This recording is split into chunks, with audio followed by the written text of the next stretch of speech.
Thank you. Good morning, everybody. I'll now call this meeting of Heritage Oakville to order. And for those who are watching us on live stream, I would remind you that if you don't have a copy of the agenda, if you go to the town website, you can find it under agendas for committees and council, and you can follow along with everything that we're doing. I will remind everybody that we are an advisory committee, and that any advice that we give will go to the Planning and Development Council for its meeting on Monday, July the 11th at 6:30 p.m. Delegations who want to appear virtually have to register with the clerk at least the day before or the Friday before the Monday meeting, but delegations can be taken from the floor during the course of the meeting. We have 6 discussion items this morning and 4 information items on our agenda. Madam Secretary, do we have any regrets? We do. 2, Councillor Duddick and Kerry Colborne. Thank you. Are there any declarations of pecuniary interest with respect to any of the matters before us today? No, seeing none. Next item is the confirmation of the minutes of our previous meeting, which were circulated. Are there any comments on these minutes? Would somebody like to give me a motion? Bob, thank you. Bob has moved that the minutes be adopted as circulated. Anyone opposed to that motion? That motion is carried. Thank you. So our first discussion item is it says rehabilitation of the former Brantwood School, but it's the development at Brantwood, and it's Carolyn who's up for that. Thank you.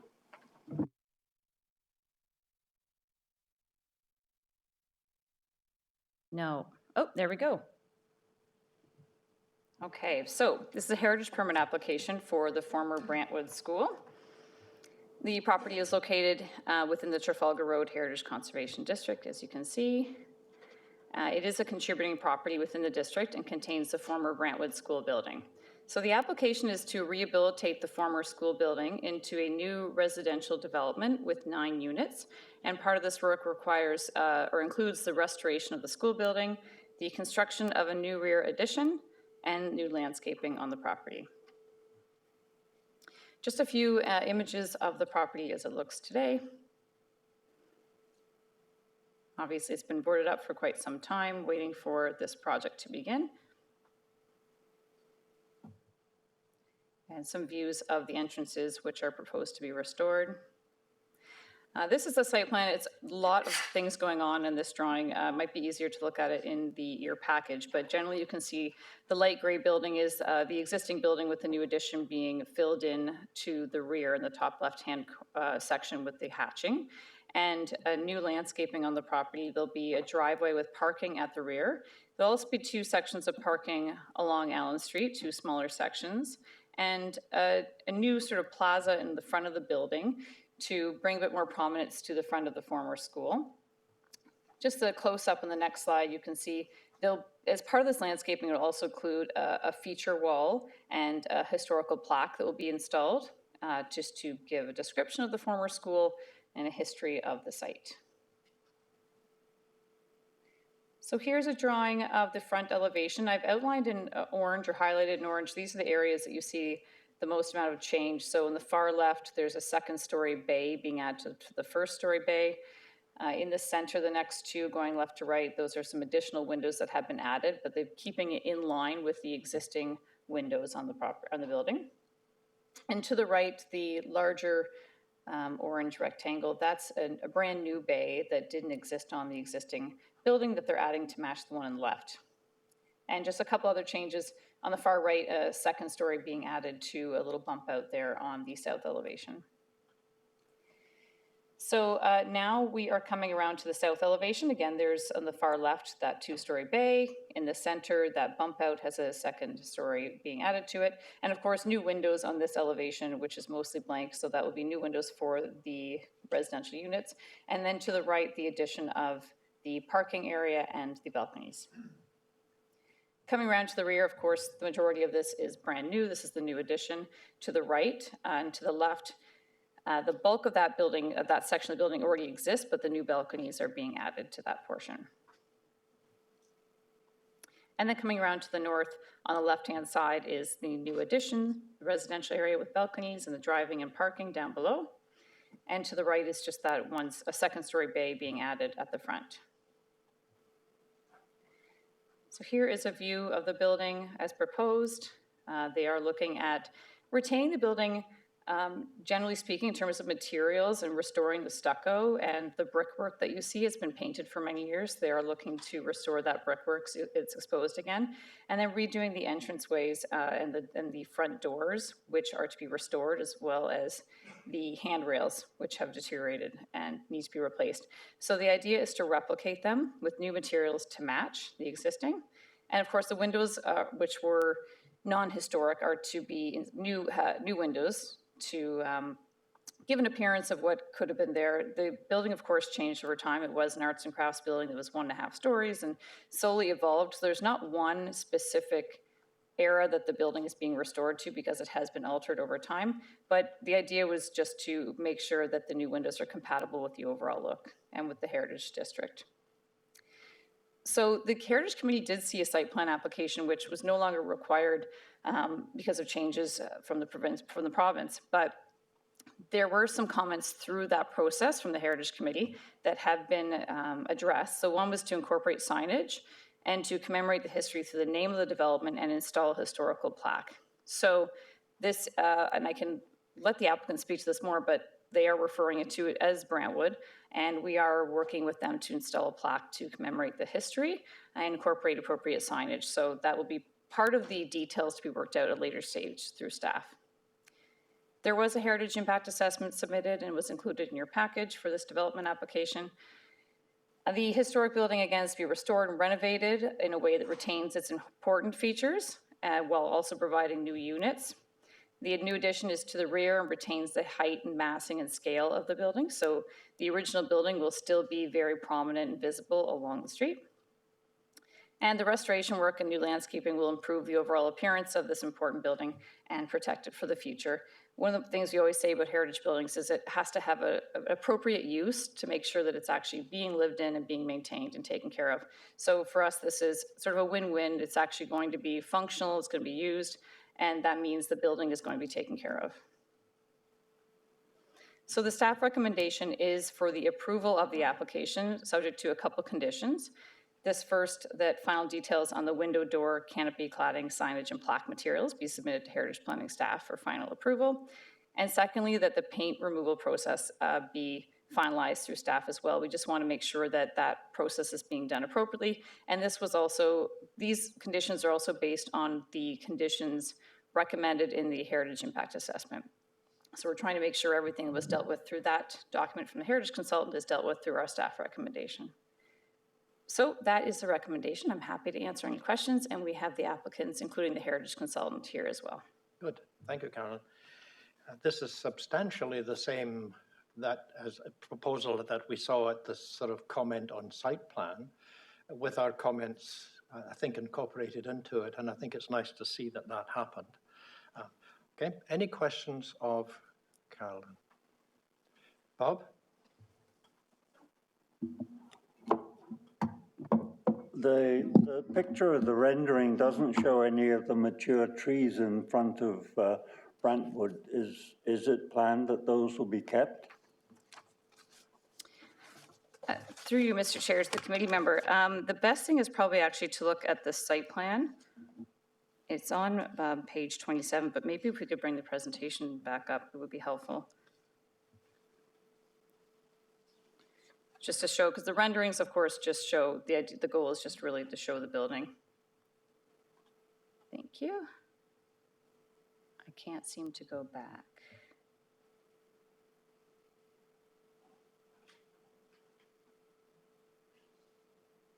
Here we go. So you can see some of the trees here to be retained. Again, this is a bit difficult to see.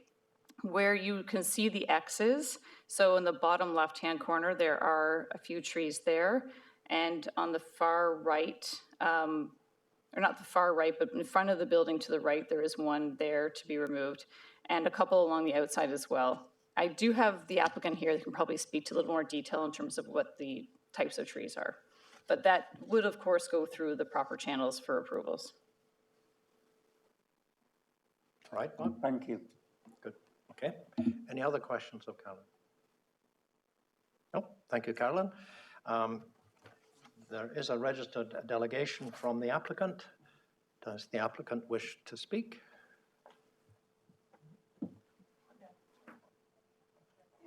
Mr. Hicks or Ms. Hobson? Name, rank, and serial number for the benefit of the secretary, and then let us know what you want to Hi, say. I'm Megan Hobson, and Heritage Consultant at the Heritage Impact Assessment.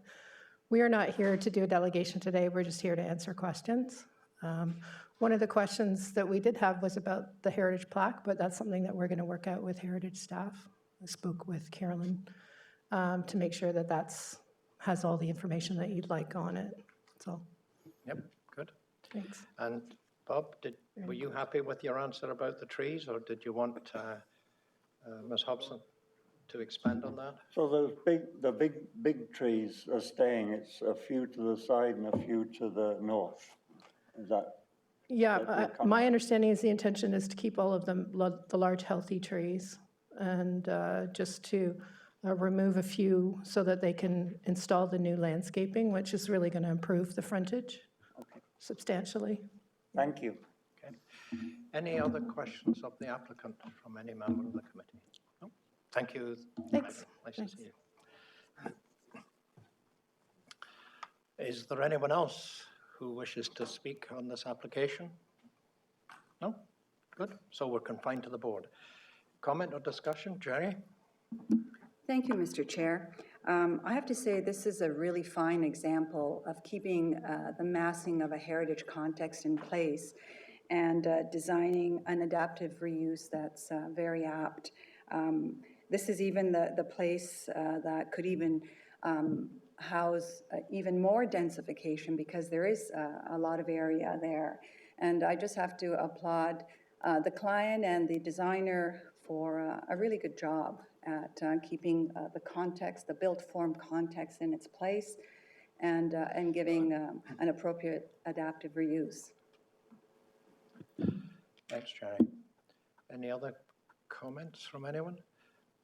I mean, the original school is the one that we would really love to have still seen being preserved, but the original school was gone a long time ago, unfortunately, and it was really pretty. Right. Any other discussion on this? Would somebody like to give me a motion? Councillor?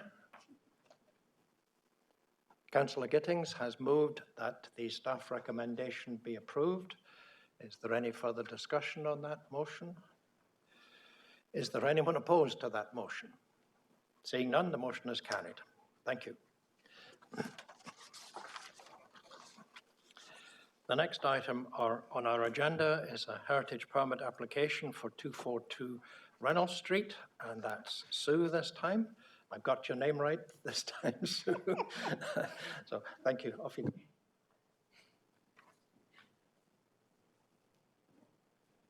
Thank you, Mr. Chair.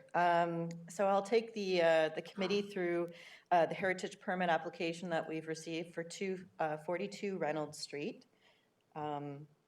It is located in the Trafalgar Road Heritage Conservation District on the west side of Reynolds Street, in between Shedden and Wallace Park Lane. So the property is officially designated as part of the Trafalgar Road Heritage Conservation District. However, it is a non-historic property within that district.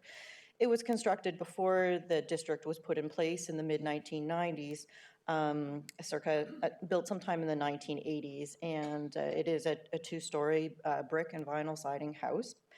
And so the application that we're looking at today retains that house, but proposes to construct a new second-story addition kind of at both the side and the rear of the existing residence, and that'll be more clear through the drawings that we'll go through shortly. And then to construct a new enclosed entrance and to extend the rear covered deck, and then also to clad the residence in stucco so that it will appear as one cohesive unit. So this is the structure As it exists today, as you can see, the building does not have any significant cultural heritage value. It has a projecting garage and the use of vinyl siding, non-functioning windows, vinyl windows as well. And so this is the site plan. So actually the orientation of this is so that the right side of the screen is facing towards Reynolds Street. So you can see where the existing asphalt driveway is. And so you can see the different places where alterations and additions have been proposed to the property. So at the front, we're looking at the removal of the existing interlock pathway and the existing small porch to be removed. And instead, we're looking at a small one-story addition, which is essentially that enclosed entrance foyer. And then there is a proposed second floor added over the projecting garage. However, the second story that's being added will not project out as far as the existing garage already does. That's why the gray area is, as you can see, it's set back from the actual plane of the front garage. And then at the back, they're looking at a new covered deck extension as well. So let's go through the drawings that might make it a little bit clearer. So you can see here again, the existing residence stays, and the portions that we're really looking at significant changes are bringing forward that two-story addition over top of the garage, and then the small entranceway enclosure as well. And so coming around to the east elevation, here you can see where the covered porch is extending at the back. And you can see that wall of the second story addition as it is set back from the garage doors, just slightly ahead of the, I guess, the main body of the existing residence. Coming about to the rear yard, here again, you can see the second story addition and the covered porch extension at the back of the house and the west elevation as well. So I've also included the roof plan so that you can see the areas of flat roofs that are being proposed. So again, the orientation of this is so that the right side of the screen is facing towards Reynolds Street. And so the flat roof is the flat roof of the one-story entrance. And then there's a small section of flat roof on the second story addition. And that's really just to ensure that the existing sunlights into the property can be retained so that they can be reused. And then of course the porch extension at the back has a flat roof as well. And so the renderings are always helpful so that we can see what this will look in actual three-dimensional proportions. So we have our front entrance as well as the second story addition over the existing garage. And that's just another look at the massing in relation to neighboring streets. So the height of the addition is in line with the existing house. The massing of the property does not change significantly. Again, you can see now more clearly at the back the extent of that covered deck extension. And so the heritage assessment has been completed based on the guidelines in the Trafalgar Road Heritage Conservation District Plan for non-heritage buildings, and I believe that's attached as Appendix C is the excerpt from the plan. But essentially, the guidelines for additions to non-heritage properties are relatively short and sweet. The guidelines say not to create a false sense of being old. It says try to locate your skylights, roof vents, dormers to the rear. Same with new garages, parking spaces. Try to be as unobtrusive as possible. Additions should be sensitive to the height of the character of its neighbors. And upper story additions should not be out of scale with neighbors so that you're maintaining the predominant roof profiles, the prominence of neighboring historic properties, and the overall character of the Heritage Conservation District, really. So we're not trying to conserve any cultural heritage attributes on this property itself. We're really using these guidelines to ensure that what's being proposed on this property will not have a negative impact on the surrounding character of the Heritage Conservation District.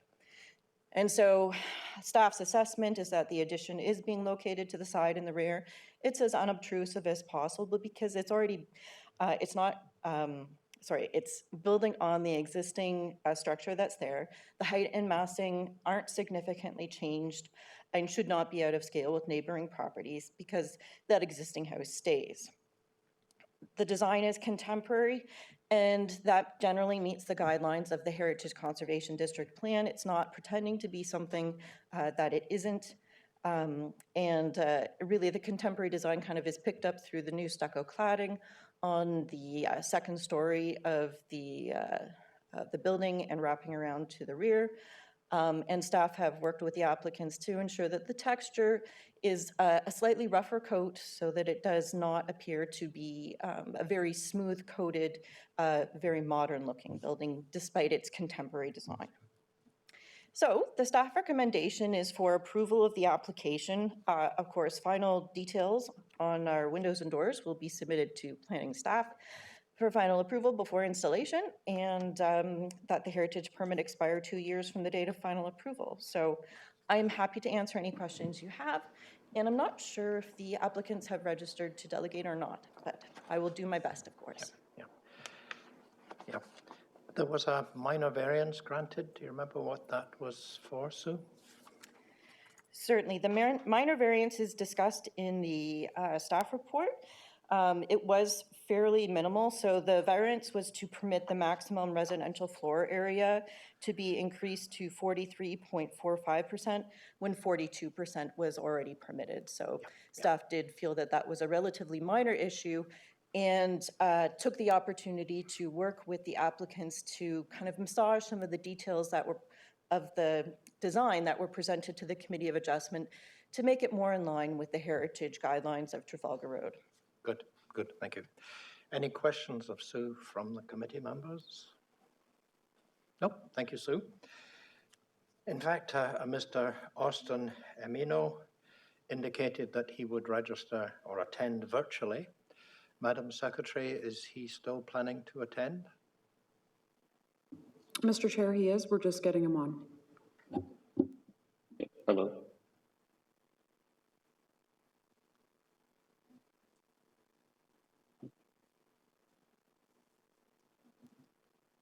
See, Mr. Romino, are you there?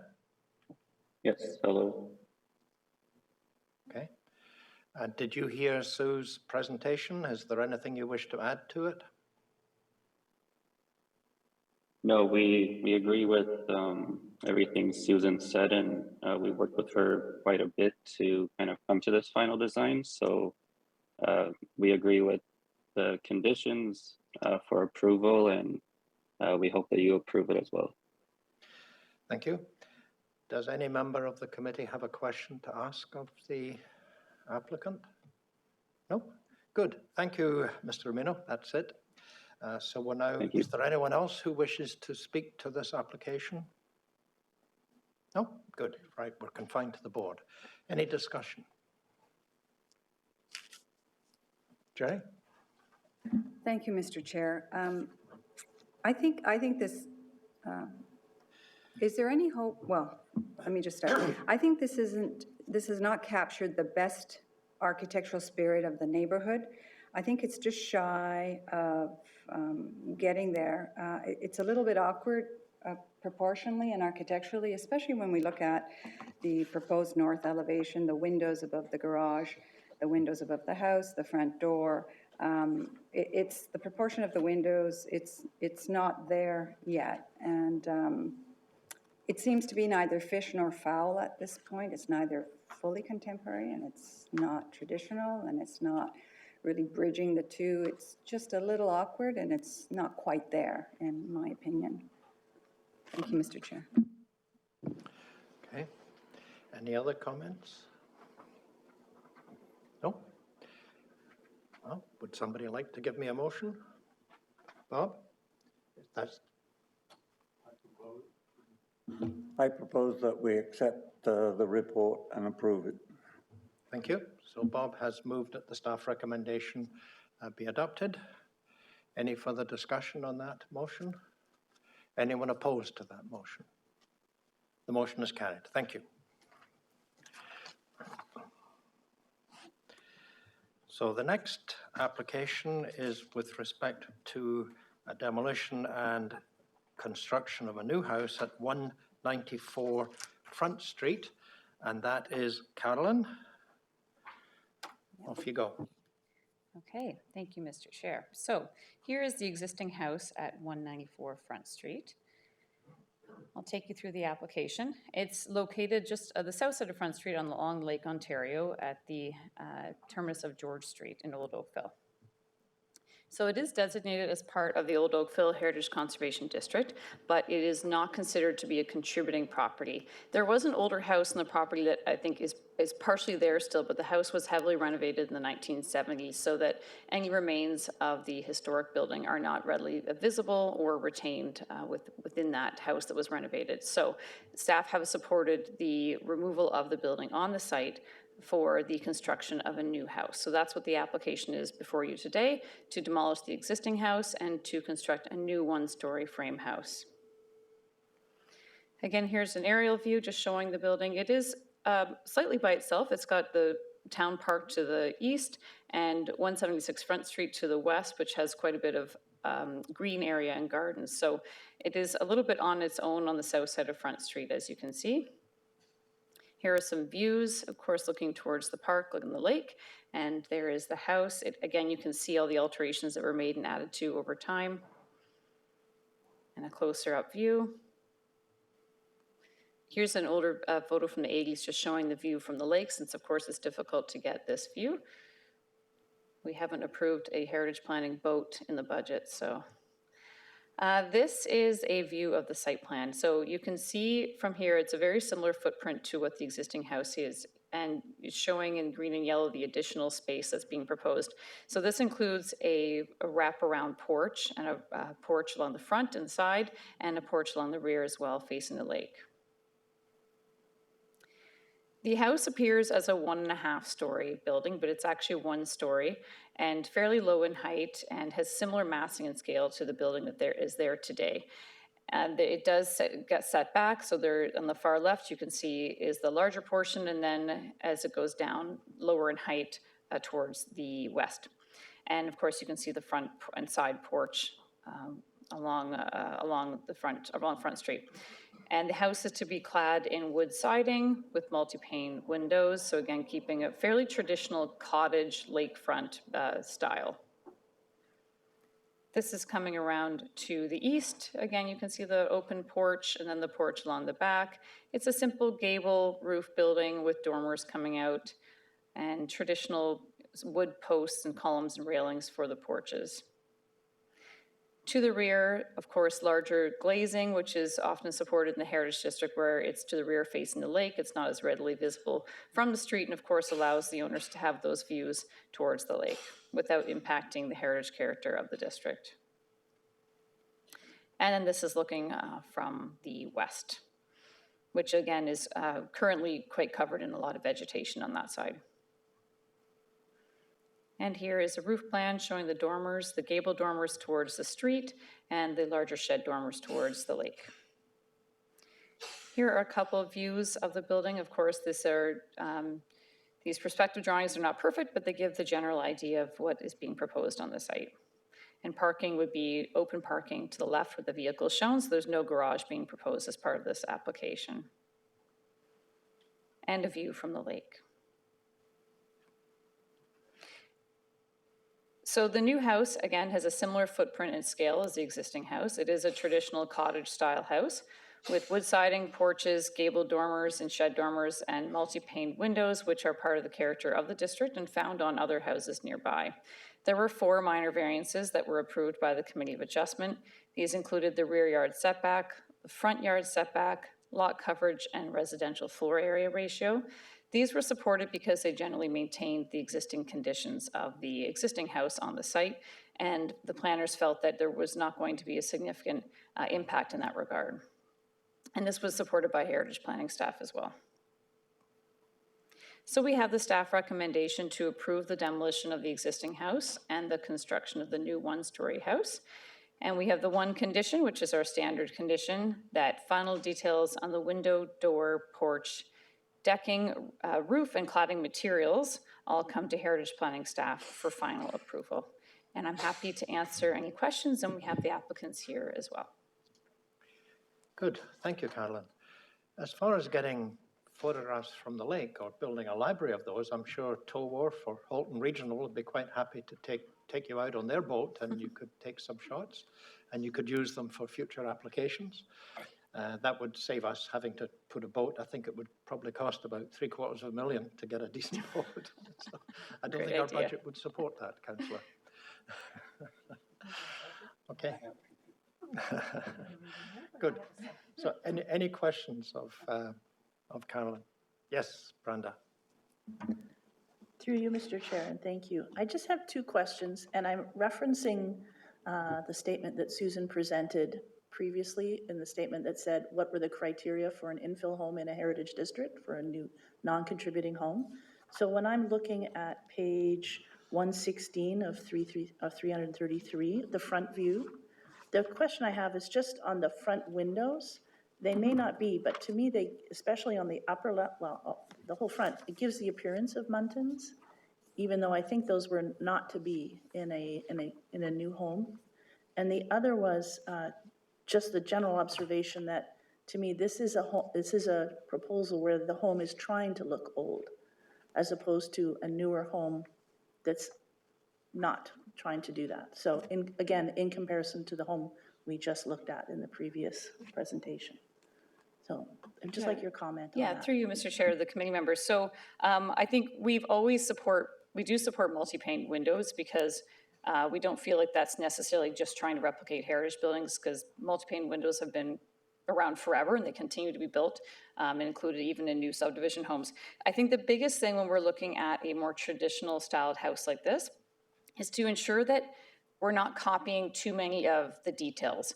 For example, if you're going to do sort of a Georgian style house, we don't want you to be including every little, dentiled cornice, so it really, really looks like when you get up close, you can't tell, is this 1850 or is this 2023? So I think with this, there's enough simplicity in the design and in the materials. We're not replicating, historic gingerbread or anything like that, that the overall character of the district's maintained without copying a historic style. So that's a staff's opinion on it. Again, you do get the windows change towards the side and towards the lake. They use much more open glazing, but certainly having multi-pane windows from our perspective is supported. And of course, even the way they've proposed it when you're looking at page 116, I think it was, the front facade, those are actually not historic designs. We've got a lot of the multi-paned windows on the first floor. So that's not really a copy of anything we see in the district. It's a little bit different. So from our perspective, it's still different enough. And the other thing I would note too is it is a different district. So in the staff report on page 105 of the agenda is where I speak to the guidelines on new construction within the district. So the one that Sue had done was the Trafalgar Road district. So that specific guideline is not included in this one. However, I will say the last bullet point on 105, page 105, does say similar idea that you should be not emulating turn-of-the-century designs. So of course, we wouldn't want to see, a gingerbread porch with all those details, but from our perspective, this is fairly traditional but simple without copying too many historic details. Hopefully that helps answer your questions. Okay. Okay, Brenda, good. Okay. Yeah, we're bouncing between districts again, and of course, this district is going to go through a whole reconstruction on its plan, but we're working with the old one. Yeah. Councillor?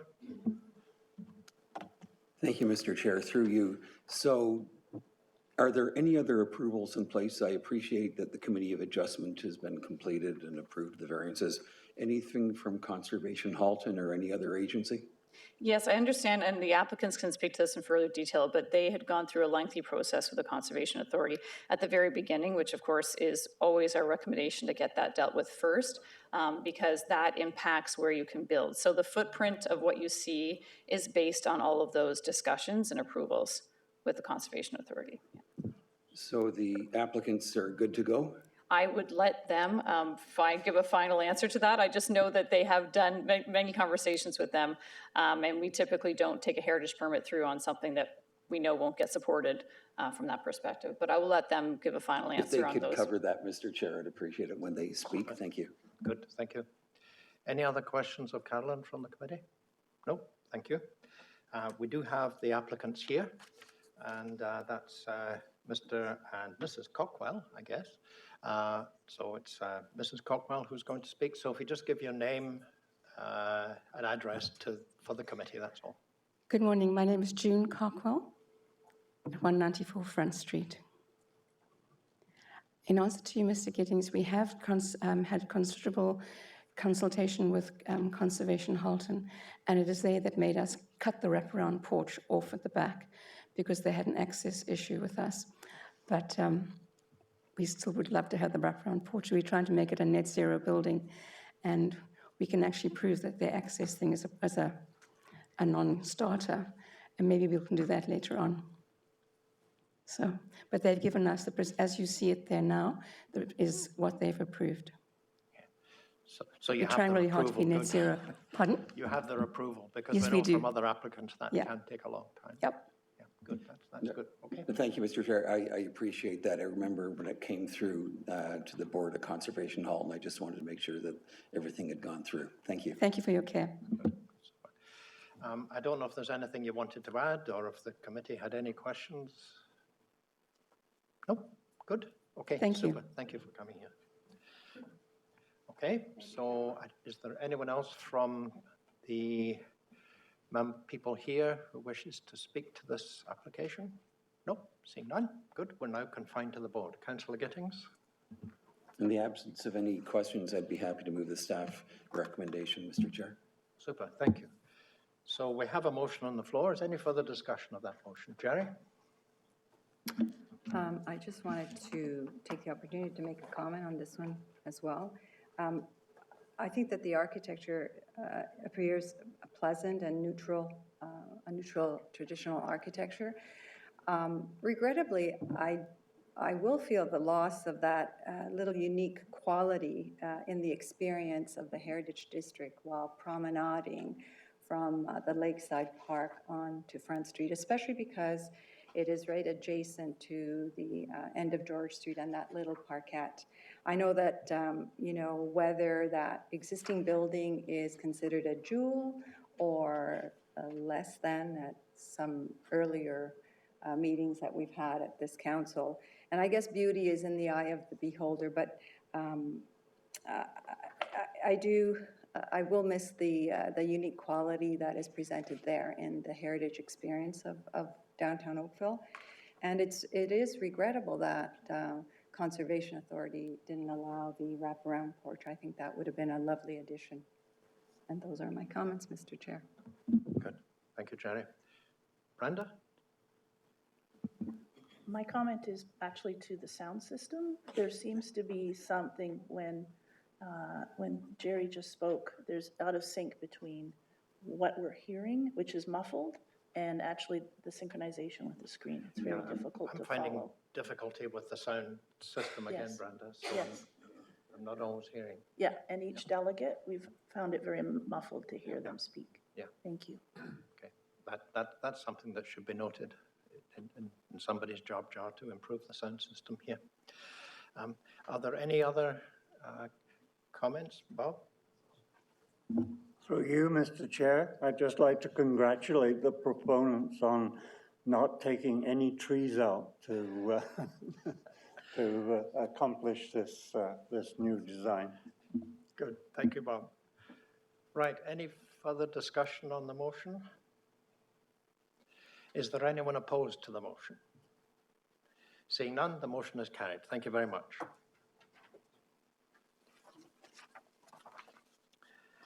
Right, the next item on the agenda is a heritage permit application for 60 First Street, and that's Caroline again.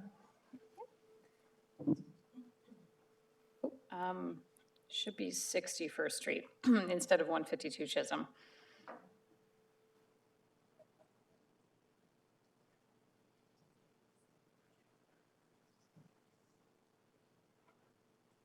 Perfect. Okay, thank you. So this is another heritage permit application before you today. Just showing you, this is a new lot within the First and Second Street District. As you remember, it came through as a consent application, so there was approval to create a new lot from the two existing lots on First Street. And as outlined in black is the new lot at 62nd Street that we're looking at today. So again, designated as part of the First and Second Street District, but of course it's non-contributing because the two properties that it was severed from were non-contributing properties. And the application is to construct a new 2-story house with an attached garage. Here are views of the property. Again, it's a bit difficult to see. To the right, you can see the existing house that's a non-contributing property that previously had a garage out front. That garage has been removed to accommodate that severance, and they have built a new 1-story garage just to the south of that building. So that building is currently being renovated, and in the center you see essentially the area that is going to be the new house. Of course, there are trees to be removed. They still need to get their tree permit application. It has to be done, the process at a later stage, but after the building permit, but the majority of them are Norway maples, and so they have been supported so far to remove those, but the final approvals are still not yet in place.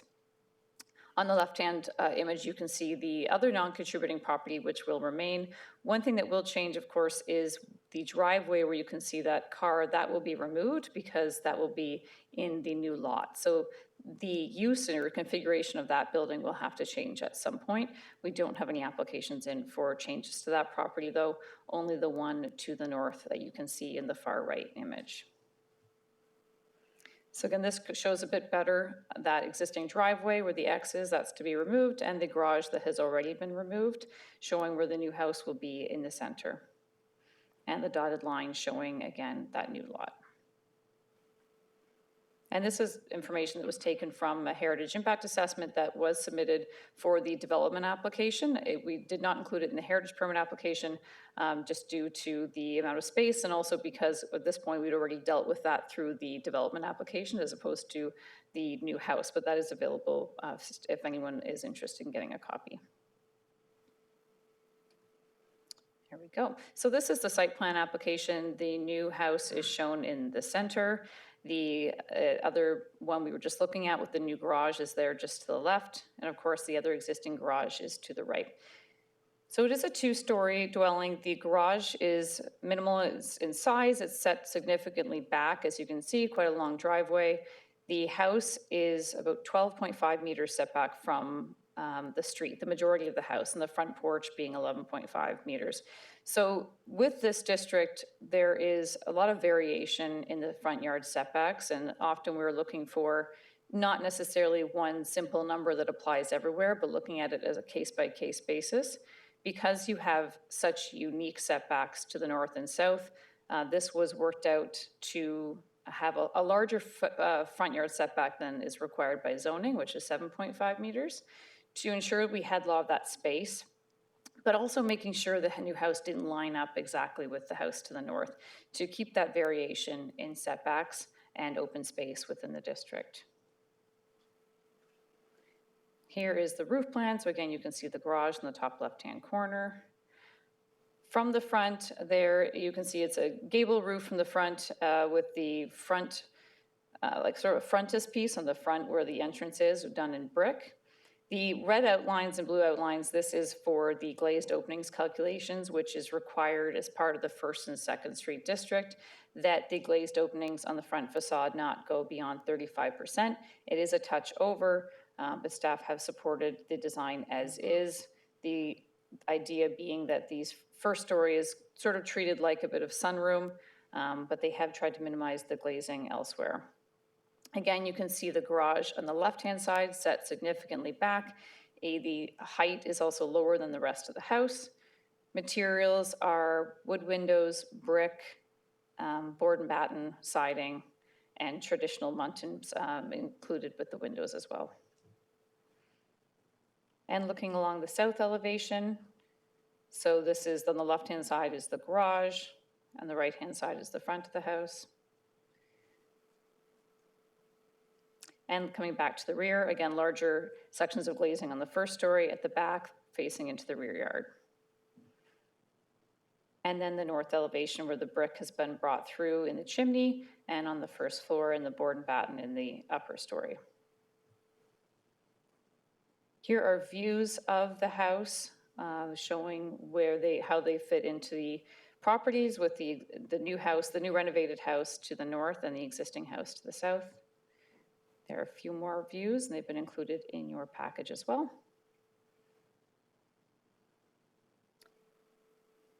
The trees along the front, I'll just note the town trees along the front, those are to be retained. It's the ones that are existing in the property that are to be removed to accommodate the development. So the new house does have, is a new contemporary design, but it does have a lot of traditional elements and materials. So it has, your board and batten and brick materials, but it's not replicating the details of the local heritage homes. It still is a contemporary home in its own right. The 2/2 wood windows, which are sort of a classic look, but again, when you look at all of it together, when you're looking at the house, it's not a specific era or a specific style that you could say that, there's any confusion about what era it was built in. It still has a contemporary look overall. It is only a one-bay garage, which again is at the rear of the house and lower than the rest of the house in accordance with the district plan requirements. And there were changes made to previous design. I'll just note there is less glazing on the front elevation than previously. There's a change from stone to brick. Originally they had proposed stone. Brick is more in keeping with the district, especially when used on wall elements for cladding. The garage was lowered in height and there was an increase in front yard setback as requested by staff, just to help minimize the overall impact of the new house on the street and to ensure it was a little bit more in line with the adjacent properties while still keeping that variation that I noted earlier. And no minor variances are required for this home. It meets the zoning bylaw. So the staff recommendation is before you. Again, it's to recommend approval of the construction of the new 2-story house with the standard condition that final details on the window, door, roof, and cladding materials be submitted to staff for final approval and that the permit expire in 2 years. And I'm happy to answer any questions, and we have the applicants here as well, including the architect. Good. Thank you, Karen. So Brenda, yet another district plan, but this is the newest district plan that we've got to now look at. Okay, Jerry? Thank you, Mr. Chair. I'll try and keep my head straight so the voice doesn't waver as much. Carolyn, I wanted to ask a question going back to first principles. How is the request for a lot division different in a heritage district than in another district in Oakville, like a non-heritage district? Are there different requirements that planning looks at before they grant? Mr. Chair, Jerry, there certainly are. I mean, generally speaking, what planners are doing are looking at a similar thing. They're looking at the pattern, the lotting pattern of the area to make sure that that character of that neighborhood would not be completely disturbed. Of course, we're also looking at the zoning bylaw. So the frontage and the overall size of the lot met the zoning bylaw, so that was not a concern. And from a heritage perspective, because this is in a district, of course, heritage planning staff were involved as well. And we did look to the district plan. You'll remember, I think when we brought that through originally, we looked at the variation of the lotting pattern in the district. There are some large lots and there are some that are, consecutive small lots next to each other. So the goal was to keep the overall character of the district, which includes a variety of size of lots. It includes open spaces. It also includes areas where we've got houses closer together. So it did go through that process, which is slightly different than a house, like you said, that would not be in a heritage district. But again, maintaining the character of the neighborhood and meeting the zoning bylaw are at the forefront of that. Just to further that, Carolyn, thank you. Was there a consideration for the terminus, the visual terminus of Union Street being a green terminus in the discussion of the lot subdivision? So green spaces, of course, were looked at. There was no requirement in the district plan in terms of keeping that as a green space at the terminus of Union looking that way. So that wasn't, a designated feature that was outlined. But so, of course, we did look at it overall, but there was no requirement to keep the existing view along Union Street. Thank you. Okay, thank you, Jerry. Any other questions of Carolyn? Yes, Paul. I'm really concerned that this project as it is currently proposed will have an unnecessarily negative impact on the cultural heritage landscape and streetscape of this district. In the Heritage Impact Assessment report of February 18th, 2022 by Megan Hobson, she notes that there will have to be 8 mature trees removed, but, and I quote, "It is noted that the large street trees that make the most significant contribution to the streetscape will be maintained." In the current proposal, the tree removals proposed have increased from 8 to 13, 5 of which appear to be the street trees mentioned as being maintained. These are located just to the north of the existing driveway at number 52 Spur Street.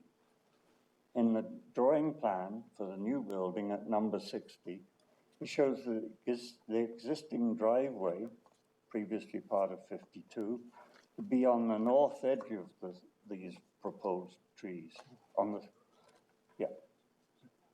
The proposed trees are on the north edge of that driveway, so it would not require removal of the trees in order to build the driveway. If there's concern for root damage by driveway extension, this could be mitigated by hydrovac excavation to the shallow depth required to establish a new driveway. So my question is, why are these trees being removed when it doesn't appear from the building requirements that they need to be? Through you, Mr. Chair, I'll let the applicant answer the question in terms of why they got there and why they chose to remove those.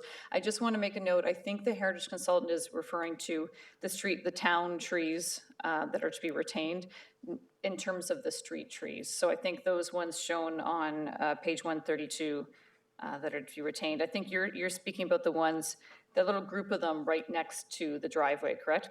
And I'm just saying, I don't know that she was referring to those ones in her original document, but I will let afterwards the applicant answer the question as to why those are not to be retained.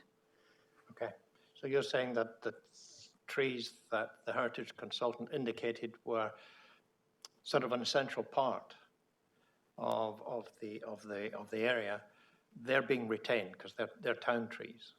Correct. I think that was what she was referring to in her. But other trees are coming down, and we'll let the applicant perhaps respond to that one, Bob. Fine. Okay, good. Yeah. Okay, any other questions of Carolyn? No? Good, thank you. Now, is there someone here who wishes to speak on behalf of the applicant?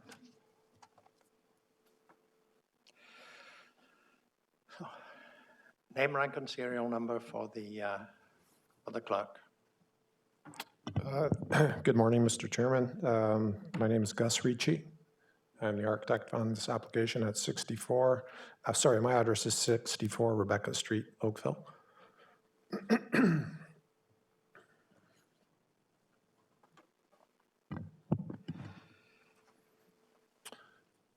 Are we able to use the overhead projector? I think so. I'm not quite sure how you do that, but can somebody from the technical department help us here? There we go. Just to follow up on Mr. Laughlin's comments on trees, the architectural site plan that was submitted shows obviously a number of trees that need to be removed based on our interpretation. We then had a a formal arborist report prepared.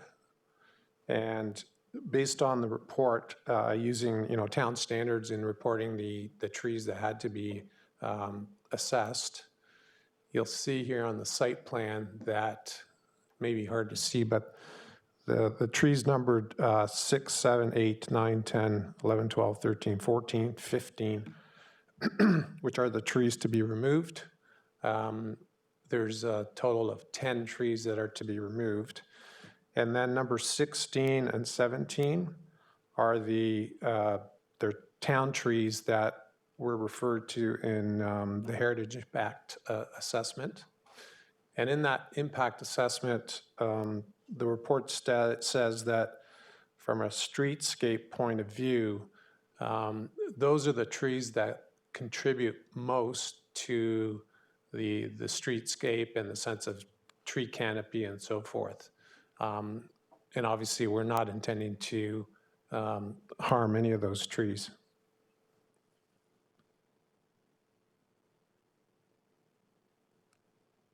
It's better? No.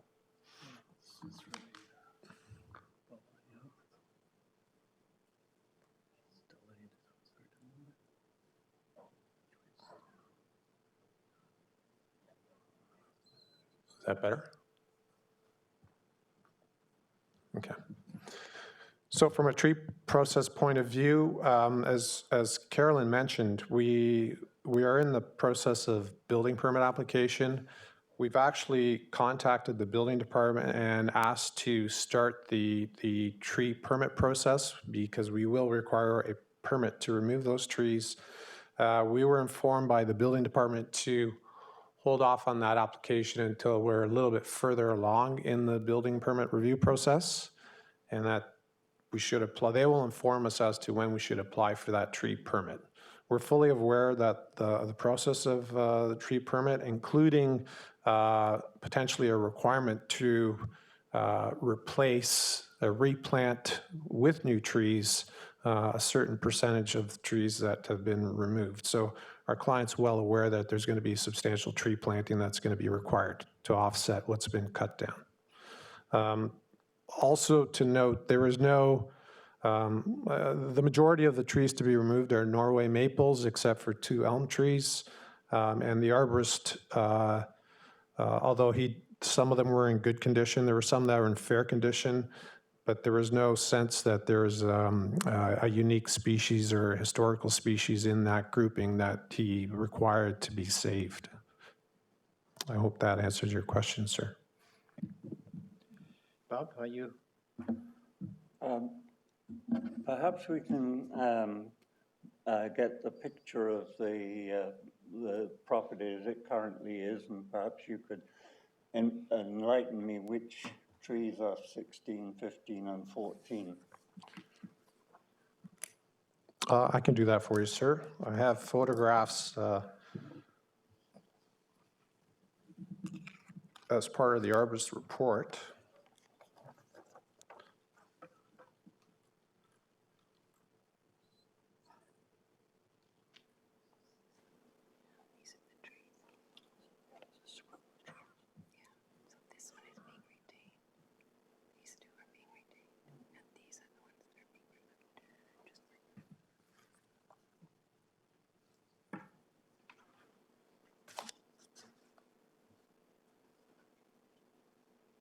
So in the photographs on the screen here, you'll see tree number 16, which is located on the newly created lot at 61st Street. And then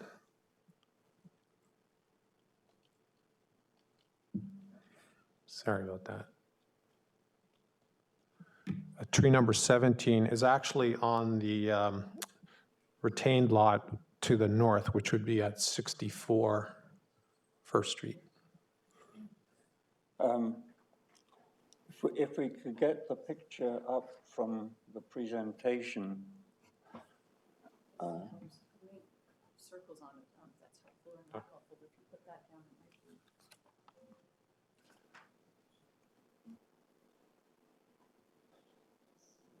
be. Okay, no, the top top one. This little group of trees pretty much in the center of the picture, they don't show on the new plan at all. The grouping of trees in the, let's say, between the two X's, Yeah. those are the trees to be removed. Except for the one that has a little circle there, Yeah. which is the tree on the street tree.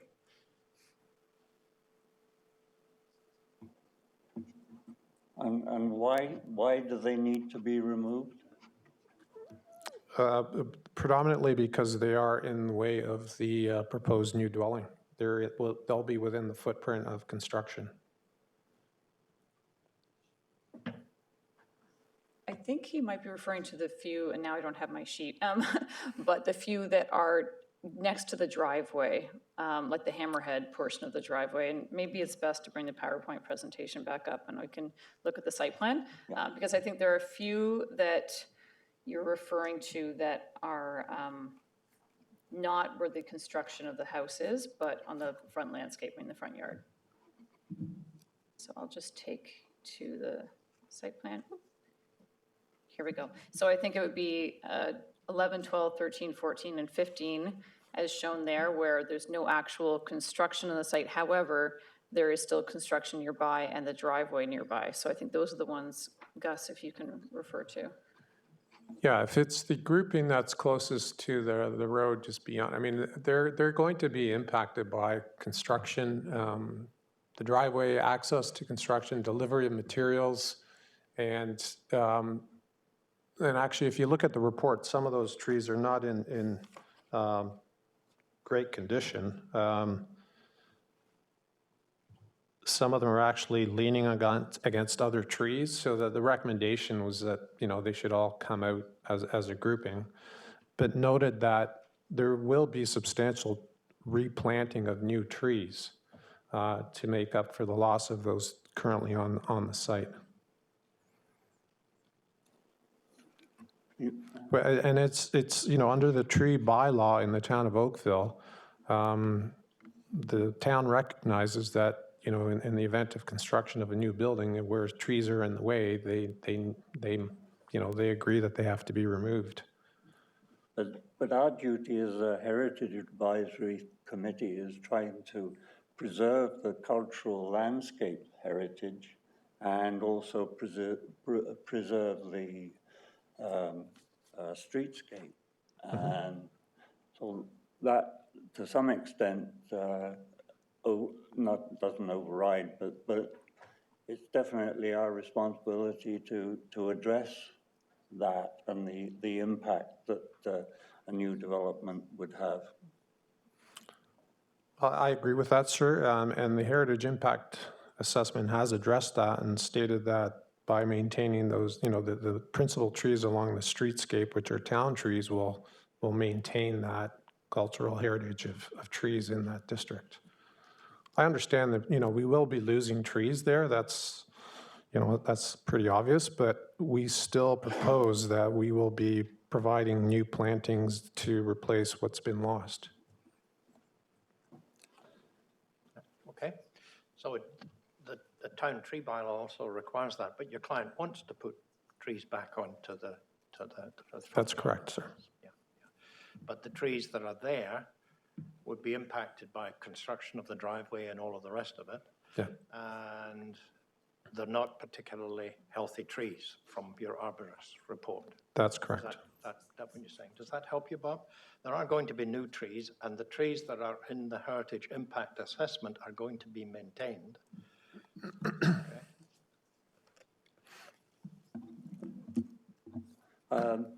Mr. Chair, I'm a little confused because the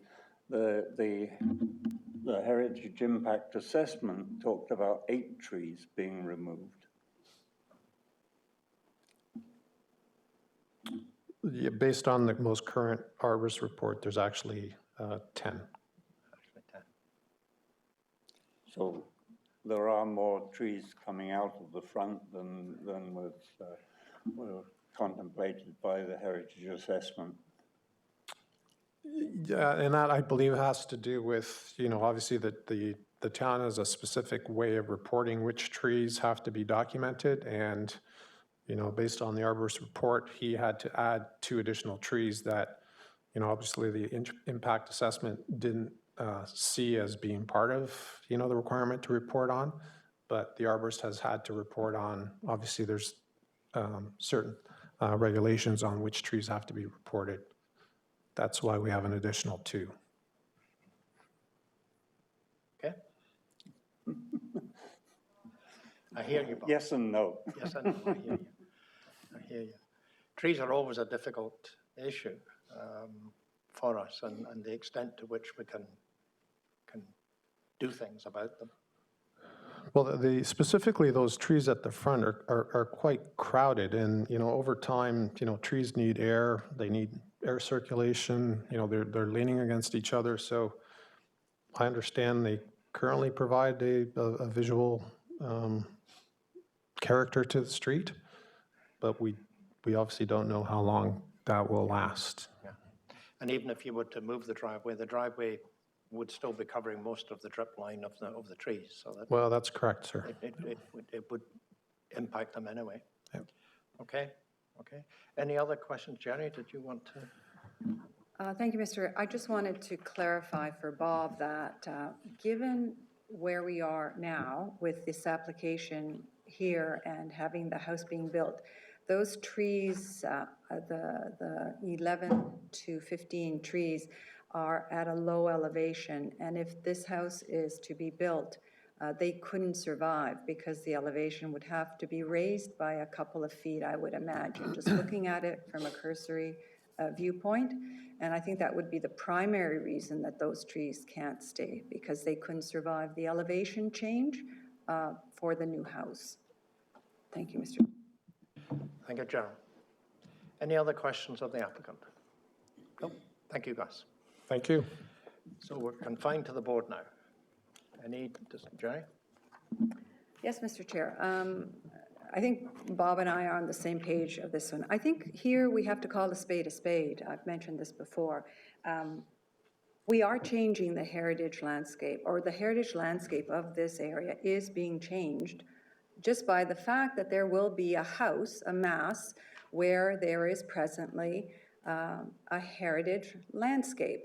Whether or not it was caught in the details of this whole process, but it is being changed. And if you're looking at it from a heritage value standpoint, some of us think it's being changed for the negative. But we are here today. I don't think there's much we can do about the fact that the lot was allowed to be subdivided.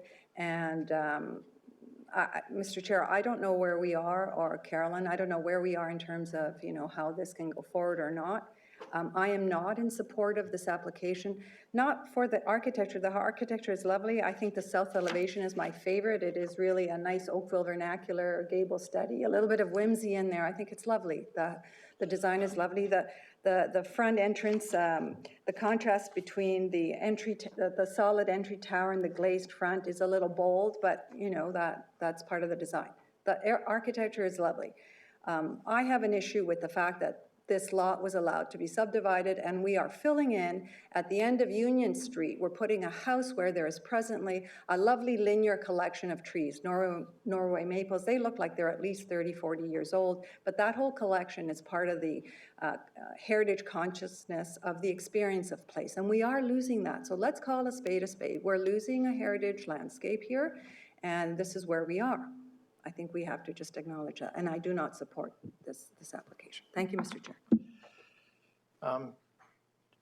Not specifically responding to that, but I have to just make clear to the committee that we deal with what is presented to us, that the process leading up to this was a lot severance process, and that was dealt with in terms of all of the rules and regulations in the Municipal Act and the Planning Act that allow for that to happen. So a lot was created. To create a lot upon which one cannot build, when the zoning bylaw says you can do this, that, or the other, would simply not be a tenable position. So therefore, once you've severed the lot, something can be built on it. And what can be built on it is where we come in. that's when Heritage looks at it, and as Jerry says, this house, this structure meets the heritage requirements and would be acceptable in terms of the Heritage Act and the rules and regulations under which this committee operates. So it is what it is. It is a lot upon which something is permitted to be built.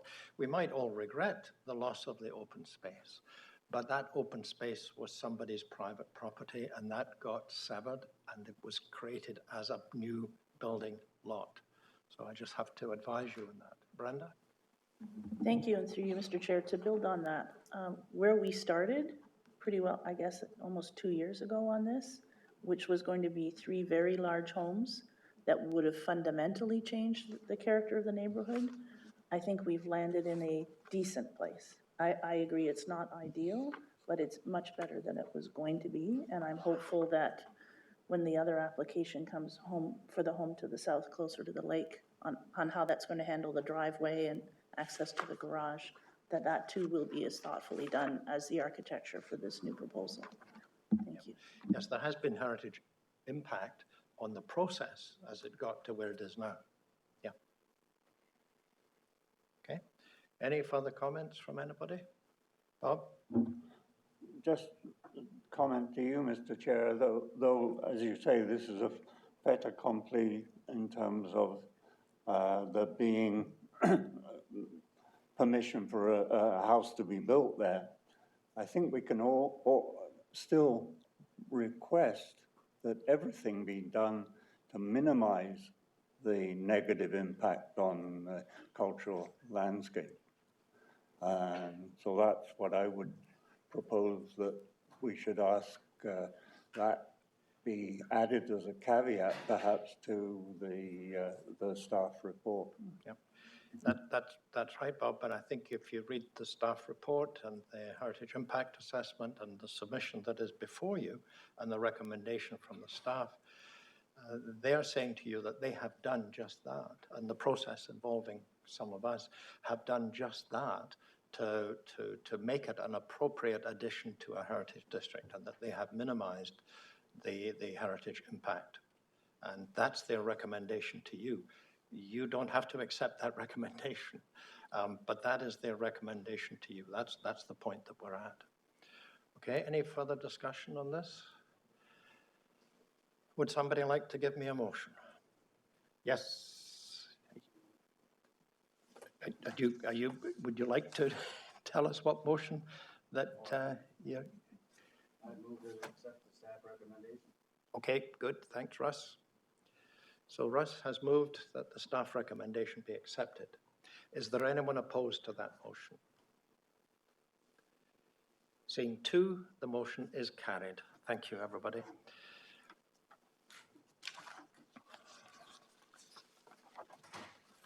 So the next item on the agenda is item 4.5, which is a notice of intention to demolish at 152 Chisholm Street.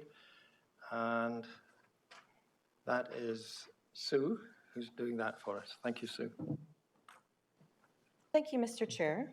As you've noted, we have a notice of intention to demolish before us for the property located at 152 Chisholm Street. The property is located on the west side of Chisholm, in between Rebecca Street and Head Street. It was listed in the large update to the Heritage Register that was done in the summer of 2009 for its early 20th century one-story frame cottage.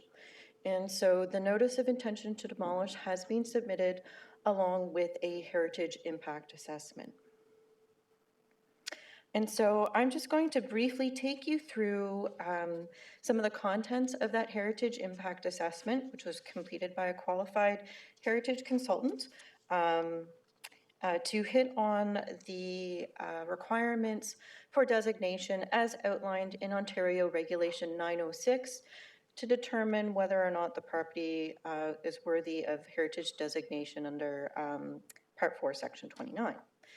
And so taking you through a little bit of the history of this area, west of the 16 Mile Creek was originally larger lots, but at one point was resurveyed into smaller parcels. And this was meant to accommodate the workers who were looking for homes near their places of work as the industries along the west of the 16, like the tannery, developed. These houses were relatively simple and modest and affordable. Sometimes they may have been completed by their respective owners. Sometimes they may have been built specifically for rental situations. Either way, they were considered to be they're generally considered to be kind of a vernacular cottage style, which means they're not a hallmark of any particular style. We'll talk a little bit more about the architecture in the next section. And Sue, I know I won't throw you off when I point out to you that these workers were clearly Americans. And described as laborers. So I just thought I'd mention that to you. So the property at 152 Chisholm Street, according to the historic research, appears to have been built in 1921 by Charles Cooper, who is a local carpenter. You can see the map excerpt there is taken from the Heritage Impact Assessment that is showing the 1910 fire insurance plan, which at that time only has 2 properties on this section of Chisholm Street. And so the lot that is now 152 Chisholm was originally part of the lot for 158 Chisholm, which is a small cottage that is still standing as well, towards the north end of the block there. And so in 1910, we can see that the lot didn't exist yet, but by the 1920s, 152 Chisholm and its neighbor do exist. So generally speaking, the residence is typical for its eras and its purposes. As I noted, these were built for local industrial workers. They had a relatively simple design. They used local materials. And in reference to this specific cottage, nothing significant has been identified about the structure.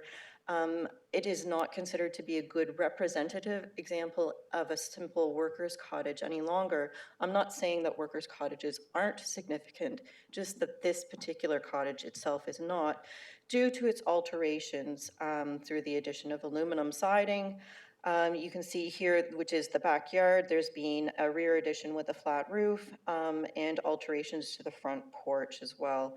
And that was done in order to accommodate a driveway in more modern years, or recent years. Contextually, the residence is very similar to its next door neighbor at, I believe it's 150 Chisholm Street.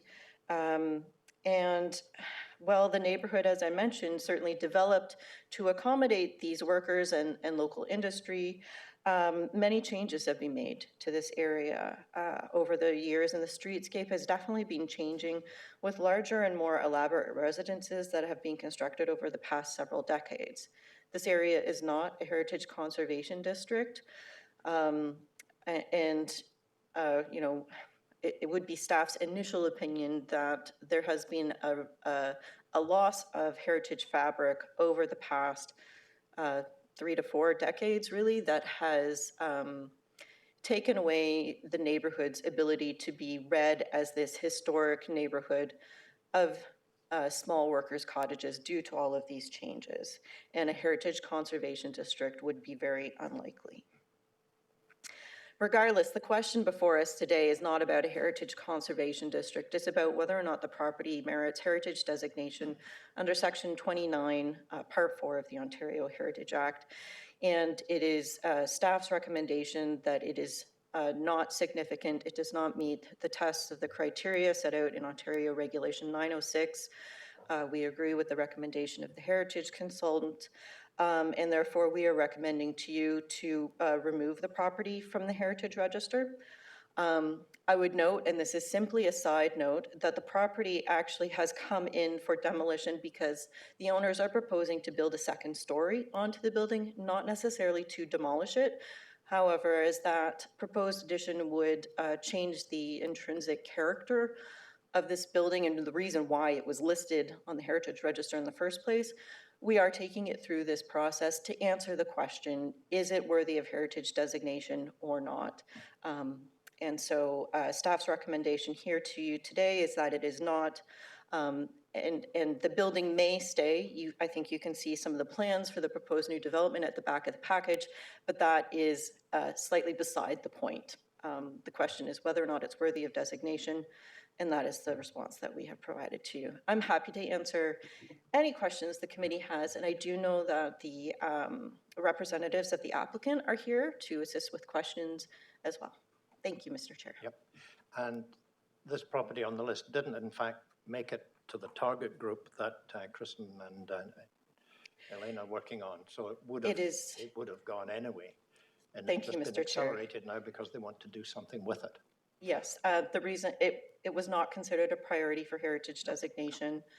And so, yes, the reason why it's before the committee today is because the owners do have plans to develop the property and would not prefer to wait until January 1st, 2025 to see the property simply removed from the Heritage Register.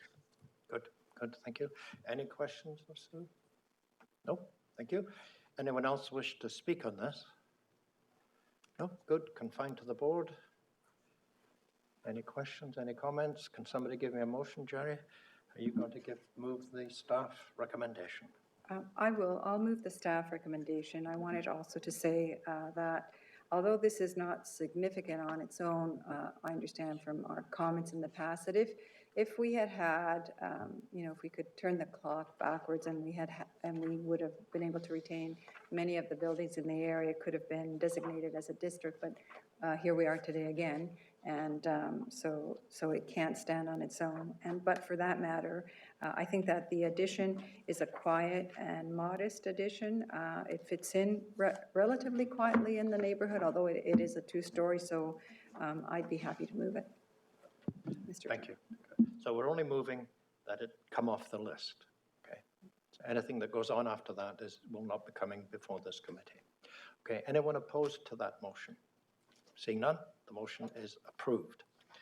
So we're now into the notice of intention to designate multiple properties, and that's part of the project that we referred to just a moment ago, and that we will be dealing with each of our committee meetings over the next wee while. And we're going to keep these things fairly brief. You've got all the background materials, but there's going to be a lot of them. So I think we've kind of concluded that most of the information we're getting will be in the written material, and that we're not looking for a big presentation. I think that was the agreement. Yes, thank you, Mr. Chair. I'll just take you just a quick intro, and then Elaine and Kristen are going to just give a quick overview of the research that they found. Again, it is quite a bit of work that goes into each of these research reports, as you can imagine, and they're long reports to read, so imagine how long it takes to write them. But we're trying to make sure we do it the right way and properly, including all of the information that we can find to make sure we're actually providing a good justification for designation. So again, we've got 4 designations this month. Our goal is to be bringing you 5 each month. We almost had 5 on this one, but we've got 5 for the next month ready to go. So these 3 are 329 Douglas and 405 Galt Avenue, both in the Brantwood area, 3489th Line, which is further in North Oakville, and 3048 Trafalgar Road, also North Oakville. So again, there's a share for each property and recommendation to designate for each one. So I'll just pass it over to Kristen, who's going to take you through the first 2. Hello. Thank you, Kristen. Welcome. Okay. Thank you. Nice to see you here. And I know this is your first presentation. It'll be wonderful. I'll be brief, don't worry. I'd also like to apologize in advance. There might be some missing U's in my report. Don't judge me. I was taught how to type by Microsoft Word, the American version. So don't worry if you see that. So anyway, up first is the guest house. So this is in the Brantwood neighborhood, which was touched on briefly earlier today. And it is between Douglas and Watson Avenues, as you can see, McDonald Road and Galt Avenue. I'm assuming people here have seen this house. If not, walk down the street. It's pretty noticeable and very nice. So this one meets 4 of the Reg 906 criteria based on my research. It's in the report, as was mentioned, in more detail, but I will just briefly go over it here. It is a representative example of a Tudor revival home. That's its design physical value. It was built around 1910. And of note in this house in particular is that it has this really unique limestone knee wall in front of the property. And this is pretty important for the character of the neighborhood as well. The historical value of the home is that it is associated with the character of the local area of Brantwood, and it is actually one of the earliest built houses in this surveyed neighborhood. As mentioned, it was one of the first subdivisions that was planned in Oakville, and this house is one of the first that was built in it. So its architecture, its style, it definitely influenced all the other buildings, basically, that came after that. Oops, I didn't mean to do that yet. Contextually, it does have value as well. As I said, it's a prominent home in the neighborhood. It supports and maintains the historic character of the area. And as noted in the criteria, it is physically, functionally, visually, and historically linked to the neighborhood. All right, so here's some example photos. There's more in the report of some of the important kind of design elements of the home that relate to it as a Tudor revival home. As you can see here, there's, the exposed eaves, we've got a recessed entry, the timbering of the upper stories is very, a very important element of this architectural style. And this house in particular does have some very nice leaded glass windows. You can see there's diamond patterns and square patterns. And overall, the feeling of the house is very arts and crafts. It's very nice. And you can see the photo on the bottom. That's a photo of the knee wall. It actually extends across other properties. Historically, the owner, the first person who built the house as well, owned 6 lots, 3 on Douglas, 3 on Watson, and this wall actually still stands on all of them, which is pretty interesting, and it stands in pretty good condition, so we just thought that that was definitely of note. A tiny little bit of history about the house is that it was, as I said, it was built around 1910. There's actually a historical pamphlet from 1913 about Brantwood and trying to sell it to people who lived in Toronto and Hamilton, saying, why would you have that tiny yard in Toronto? You can have this land in Oakville. And so this photo actually is of the guest house from around 1912 or 13. And you can actually see kind of the contextual landscape of what they had when they built the house. You can see a lot of the trees were left in place. The Lakestone knee wall is there. And again, this photo is from around 1912. And so I just thought that was a important photo to kind of include in showing the history of the home. And then I just have a little fire insurance map showing it there. And then this is just some contextual street views of the house. And of note, I think, is that you can see the wall and a lot of the trees quite clearly. Definitely the cultural landscape of the property is of note, and it catches your eye compared to the rest of the buildings on the street. So that is my brief overview of that house, if anyone has questions. Any questions on that one? Nope. Good. Keep moving. Do I just keep going? Is that what I do? Okay. All right. Next up is 405 Galt. So as you may see, it is also in Brantwood. Basically, I will be going through a lot of Brantwood buildings in the foreseeable future. So expect a lot of these guys coming up. This one is actually just a couple buildings over, 1 block over from the guest house, and it is at Galt and Watson Avenue, and it's made up of 2 lots, and it's on the corner there. So it is pretty prominent on the street as well. This one also hits 4 criteria from the Ontario Heritage Act. It is its design value is found in that it is a representative example of a colonial revival home. This one was built around 1928, and it's one of the few of this style in the neighborhood.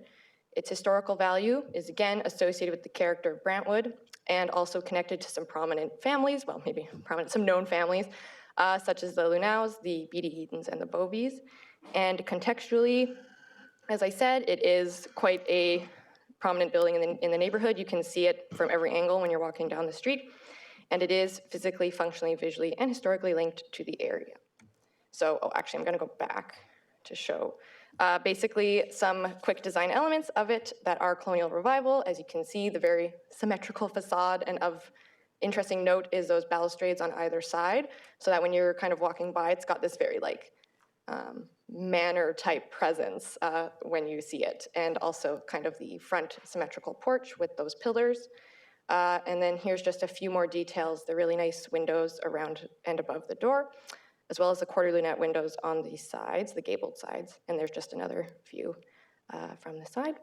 And then some little wooden elements, wooden windows, wooden shingles, and soffits as well. So there's more to it, but that's just a very brief overview. Historically, just really quickly, there are a couple families related to this house. The Lunows, Edward Percy Lunow is the man who owned the property and had the house built. He actually owned a grocery store down in Oakville for over 20 years, and the building he had built is actually still present. That's a really bad quality, like Google Street View photo on the bottom. But in real life, if you go past this building, it says Lunow Block, 1922, and that's where his store was. And I actually found some photos of it, and in some old photos, obviously, so I've included one here, or is it a postcard? Either way, it's in there.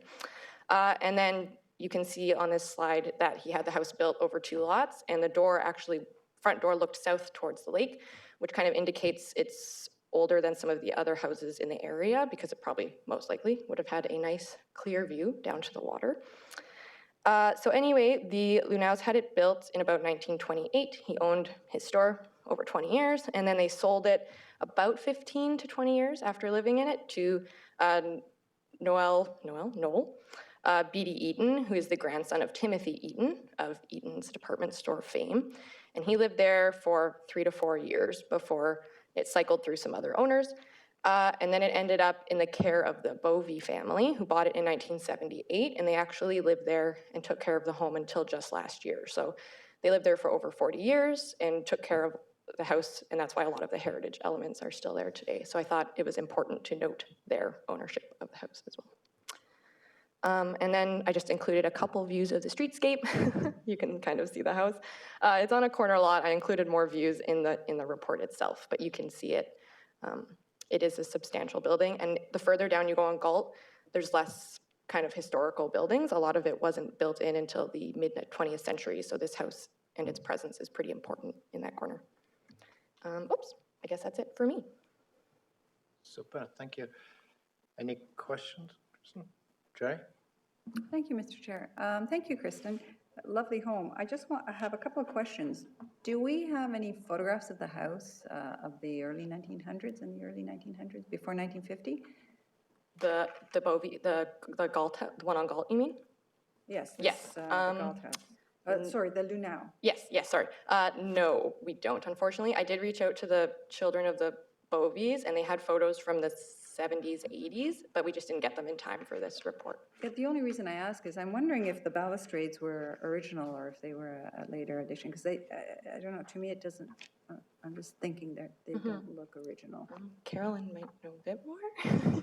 I think we assume they were original. Yeah, they do appear to be quite historic. I mean, they are wood that has been around for quite some time. And we know the elements, the actual structural elements were there, the first story elements. Whether or not the balustrades were added at a later date, it's hard to say, but old enough that they've been there a sufficient amount of time. But yeah, we have been trying to get historic photographs. Have just been out of luck with that regard, so. Okay, good. Thank you. Good, thanks, Kristen. And you know, this process, one of the good things, these reports are just lovely to read, and they really are. There's a lot of good background stuff has gone into them, and I just enjoy reading them. Okay, good. Thanks very much. And so we've got Elaine now on the next two. Good morning. Good morning, Elaine. Nice to see you again. And you too. Oh, it worked. Yay. So this morning I'm pleased to present two properties that I was lucky enough to research. The first one is the Henry and Mary Post Farmhouse.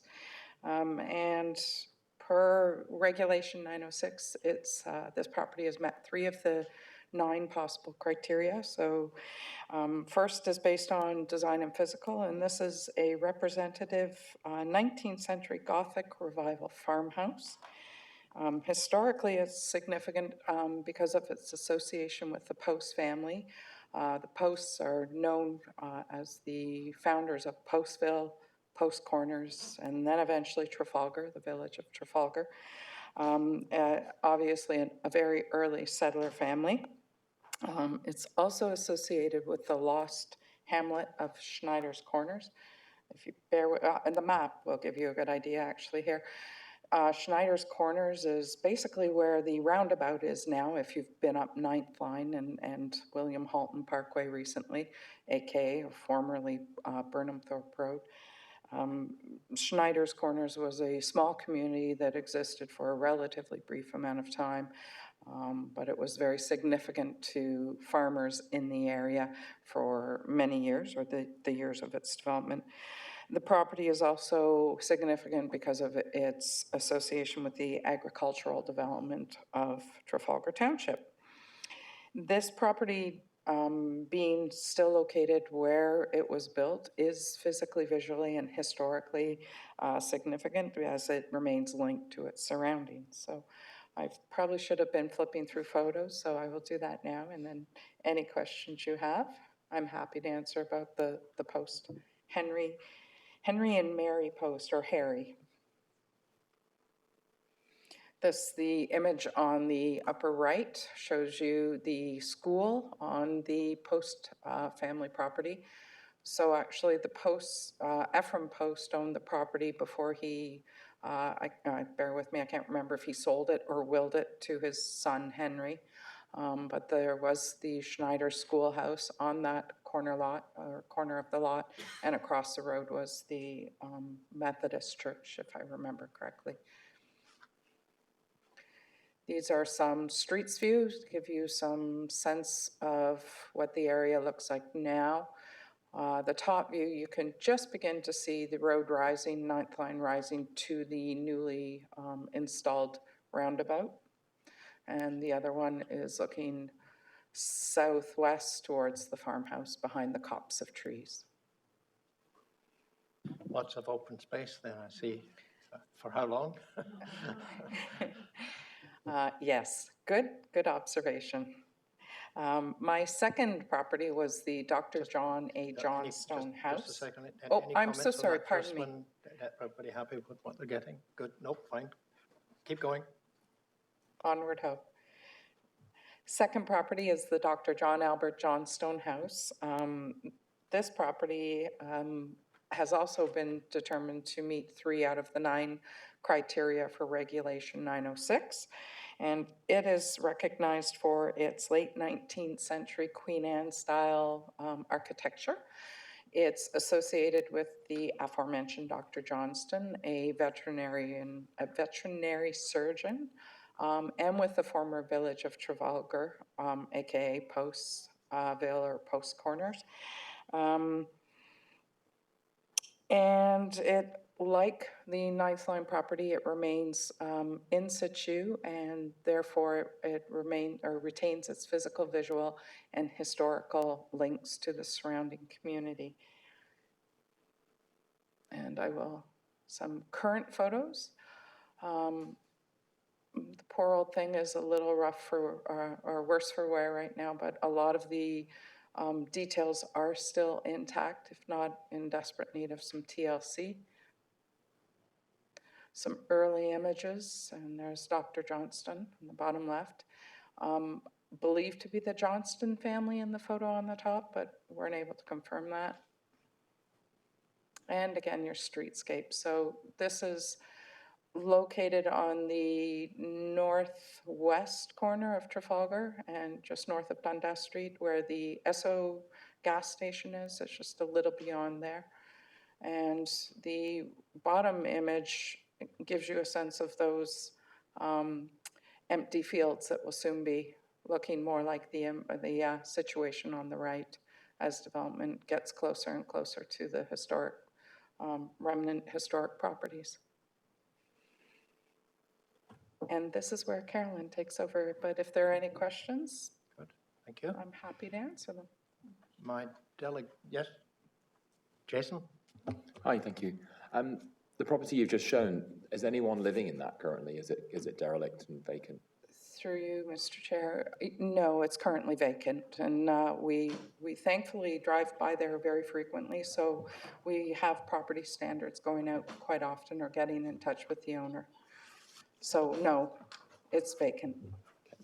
And what would be the intention to maintain that? What would be the intention of the building? Yeah, it's a good question. I was actually already going to do a little quick intro on that. We're currently working with the owner to do work on the property. One of the things with the property standards bylaw is that once a property is designated, we actually have a bit more teeth to ensure that specific heritage attributes are protected. So there are basic elements right now that we've been working on over the years and are continuing to work with the owners currently right now to make sure things are properly boarded up, that the roof is in good condition, that no water elements or animals are getting in. But once the designation is in place, we can also do more to make sure that, you know, certain pieces of wood or decorative wood or columns or brackets are actually repainted to protect those elements. So that'll be sort of phase 2 of that in terms of protecting the building. There has been a development proposal in the past. There's no application in right now, but it does propose to retain the building on the site as part of a larger condominium and mixed-use development on the site. So there's nothing, again, that is in place, but the owners and applicants are quite aware of that and are proposing to maintain the building. So we're going to keep working with them to make sure the building is in better shape so that by the time that actually happens, we have something that's in good condition to keep. Unless there's any more questions on that, I just have the staff recommendation here to designate these 4 properties. Okay. Brenda? Thank you, Mr. Chair. I just move that we adopt the recommendation. Yes. That's good. We'll just hold that thought for a moment. I have a Mr. Sauvageau, and he is the owner of the property, and I believe you wish to delegate. Oh, you're not? Okay. Yeah, good morning. I'm not the actual owner, but I've lived in the area for over 20 years, and I've seen the deterioration of this house year by year, and I questioned the town staff in regards to property standards. I realized Carolyn had mentioned that once it's been designated, there will be more attention to this property. However, in the past, I've seen many designated properties fall to the wayside, being demolished through neglection. And that's something which I think needs to be addressed by the town. Specifically, I wonder if you and the town can update the roles and responsibilities of this committee, specifically in regards to having recommendations made in regards to ensuring that the properties are properly maintained and safe and secure. Now, I do not know the current roles and responsibilities. To be honest, I didn't look it up. But I think it's a role and responsibility of this committee to ensure recommendations are placed in your report for council to address.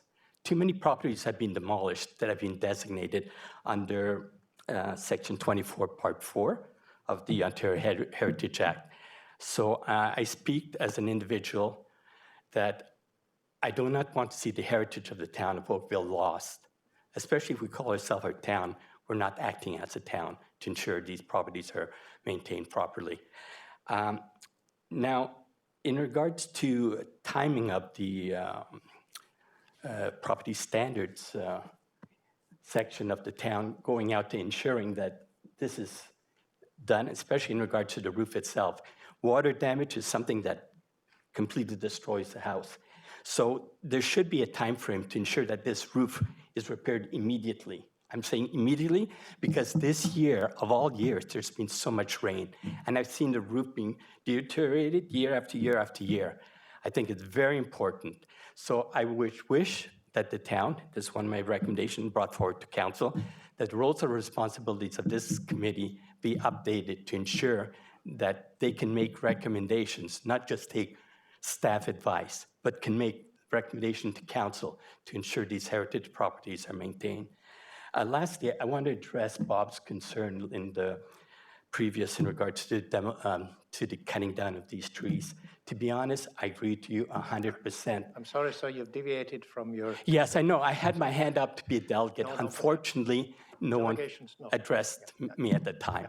Okay. So that's another suggestion in regards to the committee, that you should look to the crowd to see if there are any delegates who wants to address specific items for discussion.